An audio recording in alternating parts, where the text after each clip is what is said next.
Hello, നമ്മളിപ്പോൾ ഉള്ളത് Thrissur Chavakkad mini Vagamon എന്ന് പറയുന്ന സ്ഥലത്താണ്.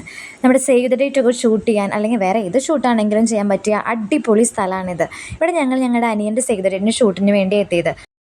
മോർണിംഗ് ഒരു 6-6:30 അവിടെ എത്തി. അടിപൊളി സ്ഥലമാണ്. പിന്നെ മാത്രമല്ല നല്ല ബീച്ചിൻ്റെ ഏരിയ കാരണം ബീച്ചിൻ്റെ സൗണ്ടും പിന്നെ അതുപോലെ ക്ലൈമറ്റ് ശരിക്കും ഒരു വാഗമണിൻ്റെ പോലൊക്കെ തന്നെ. അതുകൊണ്ടായിരിക്കുമല്ലോ മിനി വാഗമൺ എന്ന് പറഞ്ഞ പേര് വന്നത്.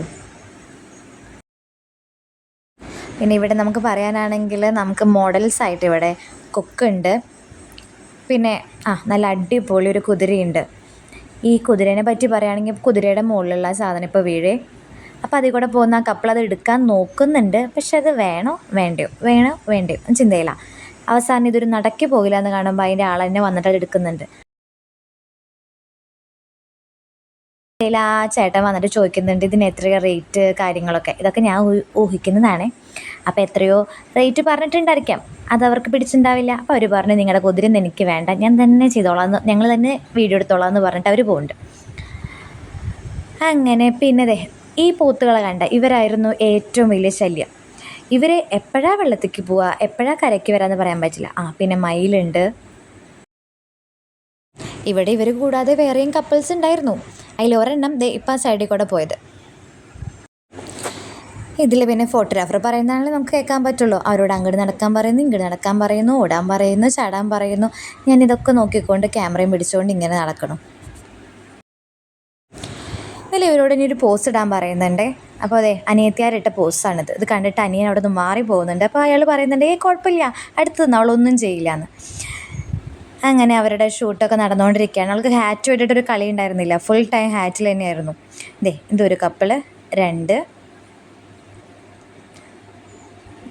3, അത് കപ്പിളല്ലായിരുന്നു, 4, 5, 6. അതിലൊരു മംടോബിയും കൂടിയുണ്ടേ.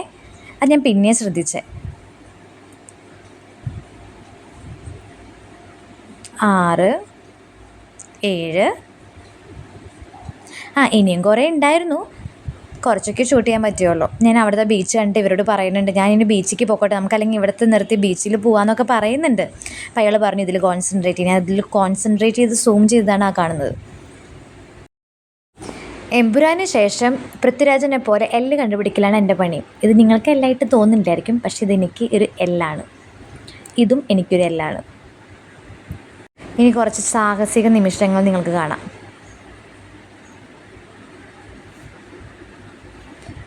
ക്യാമറയും ക്യാമറമാനും വെള്ളത്തിൽ പോവും തോന്നും, പക്ഷെ പോയില്ല.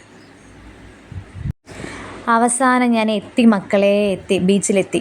പക്ഷെ ഞാൻ അവരെ കൊണ്ടുവന്നിട്ടില്ല, അവരവിടെ ഇപ്പോഴും ഷൂട്ടിലാണ്. പക്ഷെ എനിക്ക് ആ ബീച്ച് കണ്ടിട്ട് അങ്ങോട്ട് പോകാണ്ടിരിക്കാൻ തോന്നിയില്ല. അപ്പം ഞാൻ അവരവിടെ നിർത്തിയിട്ട് ഞാൻ ഇങ്ങോട്ട് പോന്നു. കാരണം ഞാൻ നിന്നിട്ടും അവർക്ക് പ്രത്യേകിച്ച് വലിയ ഗുണമില്ല. ബീച്ചിൽ തിരയെണ്ണിയിരിക്കുക, അതായിരുന്നു എൻ്റെ മെയിൻ പണി. പിന്നെ ഗൈസ്, ഞാനൊരു കാഴ്ച കണ്ടു. ഒരു ചാക്കിൽ ഒരാൾ മണൽക്കൊള്ള നടത്തുകയാണ്. മണൽക്കൊള്ള. കപ്പിൾസിന് ഇവിടെ ക്ഷാമമൊന്നുമില്ല കേട്ടോ. നമ്മളെവിടെ പോയാലും നമുക്ക് ഷൂട്ടിങ്ങിന് കുറേ കപ്പിൾസിനെ ഇവിടെ കാണാം. പിന്നെ അവിടെ നിന്ന് മാറിയിട്ട് അവർ കാടിൻ്റെ ഒരു ഏരിയയിലേക്ക് വന്നിരിക്കുക. ഇവിടെ ആകെ ഒരു പ്രശ്നമുള്ളത് ഇവിടെ ഡ്രസ്സ് ചേഞ്ച് ചെയ്യാനുള്ളൊരു സ്ഥലം അതിവിടെ ഇല്ല. അത് മാത്രമാണ് എനിക്കിവിടെ ഒരു പ്രോബ്ലമായിട്ട് തോന്നിയത്. അപ്പോൾ വേറെ ബാക്കിയുള്ളവർക്കൊക്കെ ഡ്രസ്സ് ചേഞ്ച് ചെയ്യേണ്ട ആവശ്യം ഉണ്ടായിരുന്നില്ല, കാരണം ഒരു ഡ്രസ്സായിരുന്നു. പക്ഷെ ഇവർക്ക് ചേഞ്ച് ചെയ്യേണ്ടി വന്നു. നിങ്ങളിത് കാണുക ഗൈസ്, ഒരു കാറുകാരൻ്റെ അവസ്ഥ നോക്കുക. ആ മടലിൻ്റെ ഉള്ളിലേക്ക് ടയർ പെടുക. ആൾ കുറേ ശ്രമിച്ചെടുക്കാൻ പറ്റിയില്ല. അവസാനം വേറെ കുറേ ആൾക്കാർ അവിടെ ഉണ്ടായിരുന്നല്ലോ, ആൾക്കാർക്ക് ക്ഷാമം ഉണ്ടായിരുന്നില്ല. കുറേ ഗ്രൂമും അവരെ ക്യാമറമാൻമാരും ഒക്കെ വന്നിട്ട് അതങ്ങ് ശരിയാക്കി കൊടുത്തു. ഇത് അവരുടെ സെക്കൻഡ് കോസ്റ്റ്യൂമാണ്. മറ്റേത് വൈറ്റ് ആയിരുന്നു, ഇത് ബ്ലാക്ക്. ഒരു ബ്ലാക്ക് തീമിലായിരുന്നു നെക്സ്റ്റ് ഷൂട്ട്. അതും അവിടെ ഉണ്ടായിരുന്നു, പിന്നെ വേറൊരു പ്ലേസിലും. ഇത് വേറെ നമ്മൾ നേരത്തെ കണ്ട കപ്പിൾസ്. പിന്നെന്താ, അവർ എന്നോട് ഇങ്ങനെ പറയുമായിരുന്നു, ഞാനിങ്ങനെ ഷൂട്ടിനെ കണ്ടിട്ട് ചേച്ചി ഇത് നിർത്തിക്കോ ഷൂട്ടിംഗ് എന്നൊക്കെ പറയുമായിരുന്നു. പിന്നെ ബീച്ച് ഏരിയ ഇത് വേറെ കപ്പൽ. പിന്നെ നമ്മൾ നേരെ 4 മണി കാറ്റിലേക്ക് പോയി. അത് നല്ല ഏരിയ ആണ്. ഞങ്ങൾ നൈറ്റ് പോയിട്ടുണ്ട്, പക്ഷെ പകൽ ഫസ്റ്റ് ടൈം ആയിരുന്നു. അപ്പോൾ അവർ അവിടെയൊക്കെ കുറച്ച് നേരം അങ്ങോട്ടും ഇങ്ങോട്ടൊക്കെ നടന്ന് കുറച്ച് ഷൂട്ടൊക്കെ ചെയ്തു.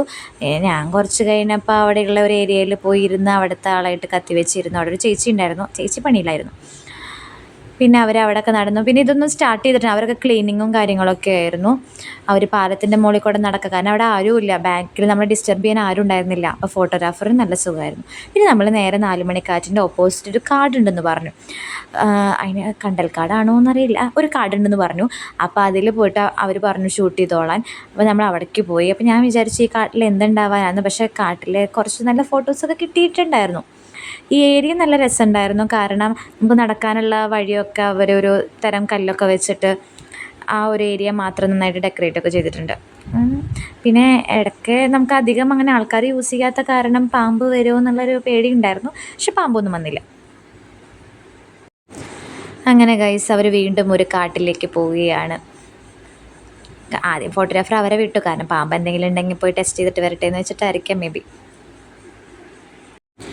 ശരിക്കും പറഞ്ഞാൽ ഈ ഏരിയ നല്ലൊരു ഏരിയ ആണ് ഷൂട്ടിങ്ങിനും കാര്യങ്ങൾക്കൊക്കെ. പക്ഷെ 4 മണിക്കാറ്റിലേക്ക് വരുന്നുണ്ടെങ്കിൽ ഒരു ഈവനിങ് ടൈമിൽ വന്നാലാണ് അതിന് ലൈറ്റും കാര്യങ്ങളും കിട്ടത്തുള്ളൂ. പിന്നെ ഇവിടെ ഒരു ഗേറ്റ് കണ്ടു, അത് എന്തിനോ വേണ്ടി വെച്ചിരിക്കുന്നു എന്ന് മാത്രം. പിന്നെ നമ്മൾ നേരെ പിന്നെ ഫുഡ് കഴിക്കാനായിട്ട് നോൺ വെജ് ഹോട്ടലിൽ പോയി. ഞാൻ വെച്ച് നോൺ വെജ് മാത്രമേ കേട്ടുള്ളൂ, പക്ഷേ അവിടെ വെജ് എല്ലാ ഫുഡും ഉണ്ടായിരുന്നു. നമുക്ക് നോമ്പല്ലേ. നമ്മൾ മസാല ദോശ കഴിച്ചു, ഒരു വടയും വാങ്ങിച്ചു, ചായയും കുടിച്ചു. അവൾ വീഡിയോ കോളിലാണ് ഫ്രണ്ടായിട്ട്. പിന്നെ നമ്മൾ നേരെ തിരിച്ച് വീട്ടിലേക്ക് പോവുകയാണ്. പക്ഷേ വീട്ടിലേക്ക് തിരിച്ച് പോകുന്ന വഴിക്ക് ഞാൻ ഒരു കാഴ്ച കണ്ടു ഗൈസ്. നിങ്ങളിത് കാണുക, ഇതിൽ എത്രത്തോളം ക്ലിയർ ആവുമെന്ന് എനിക്ക് അറിഞ്ഞുകൂടാ. ഈ ഒരു സ്കൂട്ടി അതിൻ്റെ സൈഡ് ഭാഗമൊക്കെ ഇടിച്ചിട്ട് ആകെ ഒരു പപ്പട പരിവായിട്ടാണ് അത് കൊണ്ടുവന്നത്, പാവം ചേട്ടൻ. അപ്പോൾ അത്രയേ ഉള്ളൂ. അപ്പോൾ ബൈ.